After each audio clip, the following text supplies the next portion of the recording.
Hey, what's up guys, this is Astranox, showcase of Landy in Azimanak Hunt 13 with the heroes at the table. So let me first show you guys her gear and her stats as well as the stats of the other heroes and the team. She's got 15 skill ups and I will try her first on Riengar special drink. This is how I usually run this, but I'll switch it to Daydream Joker just to show you guys the performance if you decide to swap your artifact. Of course, her gear is extremely good and I opted of course for speed main stat on a speed set and crit set. So yeah, that's Landy's stats, and her damage is extremely high, especially when her passive stacks up. And now for the stats of my Kayron, this is his PvP gear. I don't have any speed on him, so it will give you guys an idea of how he performs if you want to leave him with PvP gear. But to be honest, like, you don't have to be running this exact team composition. I'll be talking about you know, other options as I do the runs. For Inos, I'm using a lot of speed and effectiveness so I can actually land her defense break. I just want her to get as many turns as possible so she can trigger her passive, boost the combattiveness of the highest attacker. She's on Idol's Cheer so I can get more CR for whoever has the highest attack in the team. My Tamarine has quite a bit of speed. She's missing some effectiveness. 65% is the optimal amount. You can use skill 1 to actually remove the buffs of the target when she's in idle form, and that's actually my only way to actually remove buffs off of the boss to take out the frenzy. So it's important that you have a decent amount of effectiveness on her. She's on Prophetic Candlesticks. I can use her, you know, skill 2 and 3 as much as possible, but it's really about going in idle form as fast as possible with this artifact. You can replace Kayron with any hero that attacks everyone. There are so many options in the game. Just use whoever you have in your roster. You could be running a free-to-play team with which I've showcased before in the past. So there was Angelic Montmorency, Adventure Raz, and Falconer Clary plus Landy. So you could be running that team. It's going to be stable.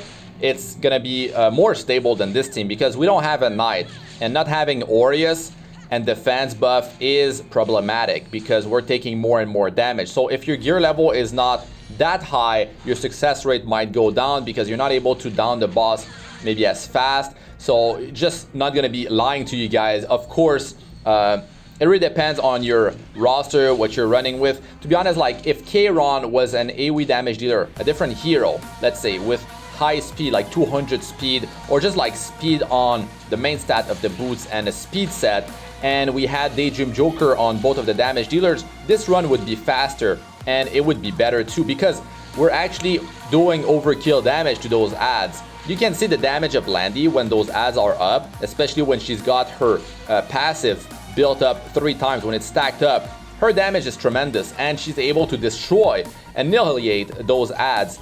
And that means you can run her definitely with speed main stat boots, and she's going to be able to just take out the adds, which is definitely what you want to aim for. Now, Kayron, he deals enough damage with my build to take out the adds. So that's good, but maybe if you're running him, you don't have these kind of stats. If you're trying to run him with like speed, maybe he's not going to be able to down the adds, you know, with one skill 1. When he has a buff, he attacks everyone. But it's okay because he can constantly attack everyone, so that would still work. Now, on Daydream Joker, maybe he won't be dealing enough damage to down the adds. We'll test it out. Now, we do have Defense Break, we do have Decreased Hit Chance debuff, so it is, you know, helpful to increase to lower the run time of this. And I'm actually checking the time now. We're at 2 minutes 20 seconds. And the damage is quite high. Of course, my gear is very good. Having Anos and Tamarine able to apply attack buff is really cool. A good uptime on that. Kayron's skills are turned off. He could get attack buff with skill 3, but I'm okay turning it off because I want him to just constantly use his skill 1 to AoE the adds as fast as possible. Because when the adds are up, you're not dealing that much damage to the boss, and it's really about controlling them. So you can deal full damage to the boss.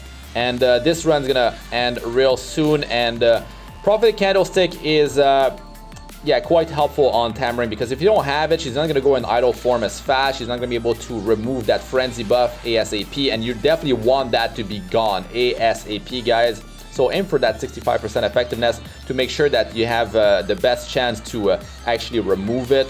And I mean, the healing seems to be enough because we're dealing with the boss in a short amount of time.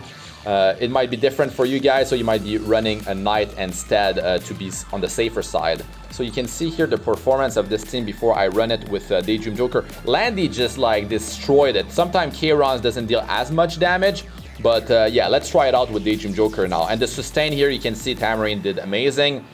You know, she does provide some healing, so it's not too bad. I'm actually surprised by how much she did, because when I tested her in PvP, it wasn't that high. For demonstrating the damage of Landy, I went with this team, but I heavily recommend that you run with, you know, a knight with Aureus. Having like Falconer Clary, Adventure Raz, and let's say Angelic Montmorency, or it could be Tamarine, your Soul Weaver, plus Landy would work much better, because the team actually takes quite a bit of damage by the boss. We only have Tamarine skill 1 in idle form to actually remove that frenzy from the boss. If it sticks, we're done, right? And that's definitely a problem, because it's better to have a more stable run, I would say. But the thing is, I've seen like sub 2 minutes runs with this team. So there is that. You need to get lucky with the defense break from Inos. I mean, 75% chance is definitely not bad on a skill 1. So that's good. Landy, she's able to destroy those ads, man. Like, I'm seeing 26,000 damage against those cocoons. It's quite ridiculous when she has her passive stacked up to 3 times. That 60% attack increase passively, which stacks with attack buff. Plus, you know, against the boss, Daydream Joker plus defense break on the boss is just, you saw the damage. It's ridiculous. So much damage out of Landy. K-Ron's able to do 9,000 on skill 1 against defense broken boss on Daydream Joker. And Landy, I'm seeing like over 10,000, so that's pretty nice. We're getting the defense break here. You can see, wow, 13,800 from her skill 1. She's doing some insane numbers. The boss doesn't have frenzy on. The boss is getting destroyed, 20,000. I've seen Inos deal up to like 4,000 damage versus the cocoons with her skill 3, so that's pretty interesting. I guess could be running her, you know, on high speed, pretty high crit damage, and Daydream Joker with 100% crit chance. So you saw the damage of Landy. Her skill 3 just obliterates those ads. It's ridiculous. So she can be the sole damage dealer in your run, and it's going to be just fine. I mean, K-Ron was just here to make the run faster, but you can just replace him with any hero that attacks everyone. There's a lot of better options than K-Ron, especially if you run a hero that is fast with speed boots on a speed set. This run actually took 2 minutes and 4 seconds. It was really fast, and K-Ron didn't deal that much damage, so you can definitely replace him with another hero that attacks everyone. You know, like Bellona would be pretty good, because defense break, you know, with her skill number 3, she's able to, with her exclusive equipment, remove a buff with her skill 2, and her skill 1 deals damage based on a target's max health and can trigger skill number 3. So Bellona would be a great replacement, actually, and it would perform much better than K-Ron if she can, like, take out the ads in one of her skill 3 or skill 2, or both. That would be definitely great. Let us know what you guys think about Landy in the comment section. If you enjoyed the video, don't forget to smash that like. If you loved it, consider subscribing to the channel. I'm Astranox. Good luck with all you do. Peace out for now.